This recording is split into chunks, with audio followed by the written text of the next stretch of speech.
বাচ্চাকে আমরা ছোট থেকে যেই ধরনের খাবার খাইয়ে অভ্যস্ত করব, বড় হওয়ার পর তার সেই খাবারের প্রতিই কিন্তু রুচিটা আসবে। আর আমি মনে করি এই অস্বাস্থ্যকর প্যাকেট জাতীয় খাবার দেওয়ার চাইতে বাড়ির স্বাস্থ্যকর পুষ্টিদায়ক খাবার দেওয়া অনেক ভালো। আমার ছেলেকে কিন্তু আমি একদম ছোট থেকে বাড়ির সমস্ত খাবার দাবারই দিয়ে এসেছি, আর ওর কিন্তু এই বাড়ির খাবার দাবারের প্রতি রুচিটা অনেক বেশি। আমার ছেলের ৬ মাস বয়সের পর থেকে ওকে কিন্তু ২-১ বার প্যাকেট জাতীয় খাবার দেওয়া হয়েছিল। তারপরেই কিন্তু ও যখন ভালোভাবে খেতে পেরে যায়, তখন আর ওকে আর কিন্তু প্যাকেট জাতীয় খাবার দেওয়া হয়নি।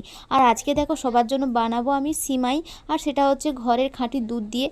খাঁটি বলার কারণটা হচ্ছে আমাদের বাড়িতে যেহেতু গরু আছে, দুধ তো সবসময় অ্যাভেলেবেল থাকে। তাই আজকে টেস্টি টেস্টি একটু সিমাই বানিয়েছে সবার জন্য বিকেলের টিফিন হিসেবে। রোজ বিকেলে দুধ বিস্কুট দুধ মুড়ি খায়, তাই আজকে একটু স্বাদের পরিবর্তন করলাম, ওদেরও ভালো লাগবে, তার সাথে সাথে আমিও একটু খাবো।